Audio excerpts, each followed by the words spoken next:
જીરા soda પીધા પછી માત્ર 5 થી 7 મિનિટમાં જ 3 લોકો ઢળી પડ્યા અને મરી ગયા.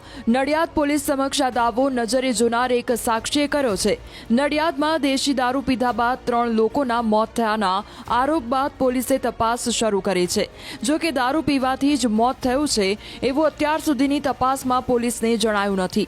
જો કે જિલ્લા પોલીસ વડાએ કહ્યું કે અમે FSLની મદદથી સચોટ તપાસ કરી રહ્યા છીએ અને મોતના ચોક્કસ કારણ અંગે તપાસ શરૂ કરવામાં આવી છે. સાક્ષીએ પોલીસને જણાવ્યું કે કનુભાઈ ચૌહાણ નામના વ્યક્તિ જીરા સોડા લઈને આવ્યા હતા અને થોડી સોડા એમણે પીધી અને પછી રવિન્દ્રભાઈ અને યોગેશ કુશવાહને પણ આપી હતી.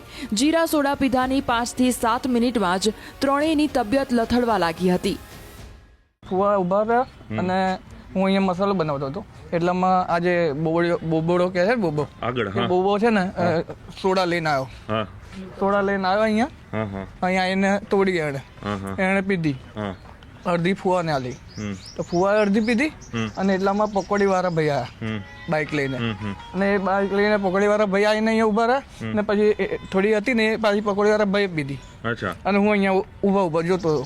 ઓકે, એટલે ત્યારે જ એને બેભાન થઈ ગયા છે ત્યારે જ પછી પકોડી વાળા ભાઈ બાઇક લઈને આમ ગયા અને પેલો બોબો પાછો એની જગ્યા પર ગયો અને ફુવા અહીંયા ઉભા રહ્યા. પછી એમને એવું કંઈ લાગ્યું ને 5 મિનિટમાં એટલે ફુવા ત્યાં જઈને બેઠા. મેં કહું શું થાય ફુવા? મેં કહું તો મેં કહું કદાચ બીપીની પ્રોબ્લેમ એવું કંઈ. કેટલા લોકો હતા તમને ખ્યાલ છે? બડવલી 2 લોકો 3 લોકો બેઠા હતા. કેટલા બેઠા હતા અહીંયા તો હું ઊભો હતો બરાબર. ફુવા અહીંયા બેઠા બરાબર. પછી 2-3 જણા તો એના ભેગા થઈ જાય ને આવું થાય એટલે પછી ફુવા એકદમ અહીંયા ગબડી પડે. એટલે પછી અમે એમને પકડીને બેસાડ્યા અને અહીંયા 108 અંદર ના આવી શકે એટલે રિક્ષા બોલાવી લીધી એમના સગાએ. એટલે અમે ઉચકીને રિક્ષામાં મૂકીને હું સિવિલ હોસ્પિટલ લઈ ગયો રિક્ષામાં અને બોટલ ફેંકેલી ત્યાં ગાડી.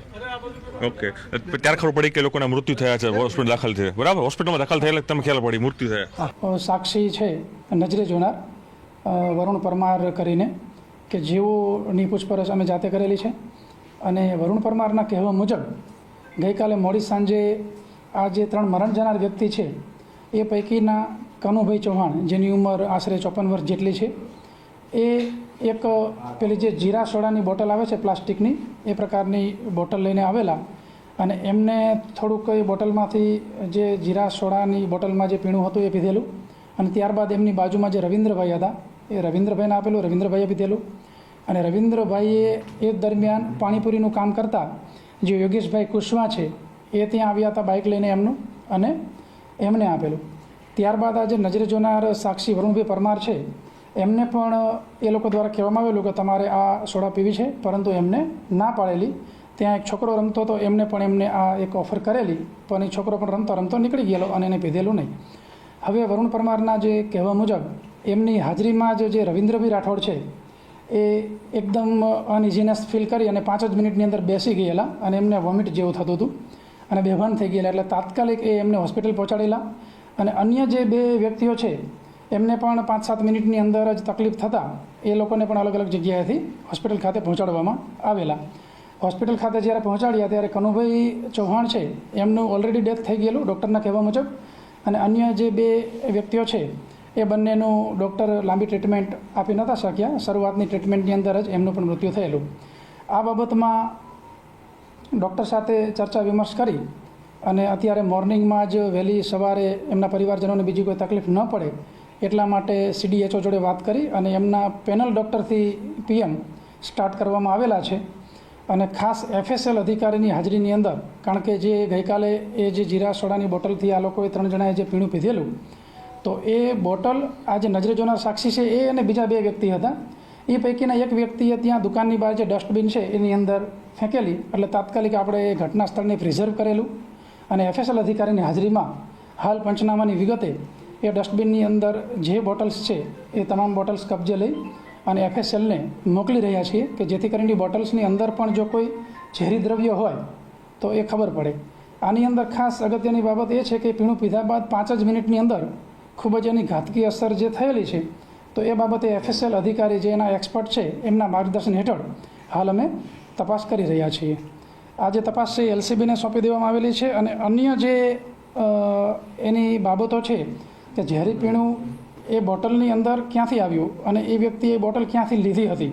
બાજુમાં એક દુકાન છે એની પણ પૂછપરછ કરી છે, પરંતુ એ પૂછપરછ મુજબ તો દરરોજ સોડા પીવાવાળા ઘણા બધા લોકો ત્યાં સાંજના સમયે આવતા હોય છે અને ઘણા બધા લોકો આ પ્રકારની સોડા પીતા હોય છે. પરંતુ આ બોટલમાંથી જે 3 જણાએ પીધું હતું એ 3 જણાને જ તાત્કાલિક આવી ગંભીર અસર થયેલી છે. એટલે એને ગંભીરતાથી લઈ અત્યારે અમારી અલગ અલગ ટીમો FSL અધિકારીના માર્ગદર્શન હેઠળ અને ડૉક્ટરના સતત સંપર્કમાં રહી અને કામગીરી કરી રહ્યા છીએ. અત્યાર સુધી એ સ્પષ્ટ નથી કે એ લોકોને જે દારૂ પીવા ગયા હતા તો ક્યાં ગયા હતા. એમના પરિવારજનો એવું કહે છે કે એમાંથી 2 વ્યક્તિને દારૂ પીવાની ટેવ છે અને ત્રીજા વ્યક્તિના પરિવારજનો એવું કહે છે કે એમને ક્યારેક છે, પણ એ લોકો ચોક્કસપણે જાણતા નથી. એટલા માટે મુખ્ય તપાસ અત્યારે એ છે કે 5 જ મિનિટની અંદર FSL અધિકારી અમને જે માર્ગદર્શન આપી રહ્યા છે એ મુજબ 5 જ મિનિટની અંદર આટલું બધું ક્વિક રિએક્શન આવવું એ બાબત ખૂબ શંકાસ્પદ છે. FSLની અંદર જે મેં બ્લડ મોકલેલું છે બ્લડ પણ કોગ્યુલેટ મતલબ એનું ગંઠાઈ જેવું એ પ્રકારનું બ્લડ થઈ ગયેલું છે. એટલે એ પ્રકારનું કોઈ એકદમ કંઈક ઝેરી તત્વ હશે કે જેનાથી તાત્કાલિક આ પ્રકારની અસર થયેલી છે. એટલે હાલ અમે ડૉક્ટરને FSLના સંપર્કમાં રહી અને આ જ વસ્તુ શોધી રહ્યા છીએ કે આ છે. બાકી એના પરિવારજનોને કહેવા મુજબ એ લોકોને દારૂ પીવાની 2 જણાને ટેવ હતી એવું એના પરિવારજનનું કહેવું છે, પણ આની અંદર એવું કોઈ મૃત્યુનું મુખ્ય કારણ એવું કોઈ જણાતું નથી. એવી પણ શંકા છે અમને. આપે જે વાત કરી કે સોડિયમ નાઇટ્રાઇટ અથવા તો કોઈ સાયનાઇડ કે એ પ્રકારના જે કેમિકલ્સ હોય છે એ એકદમ ક્વિક ઇફેક્ટ આપતા હોય છે અને તરત જ એનું રિએક્શન આવતું હોય છે. એટલે FSL અધિકારીમાં સતત અમે ચર્ચા વિમર્શમાં છીએ, કારણ કે આની અંદર પણ 5 જ મિનિટની અંદર રિએક્શન આવેલું. એટલે આપણે જે સોડિયમ નાઇટ્રાઇટની વાત કરી કે સાયનાઇડની એ પ્રકારની તપાસ પણ કરી રહ્યા છીએ અને એટલા માટે જ FSL અધિકારીની હાજરીમાં સેમ્પલ કબજે લેવામાં આવેલા છે.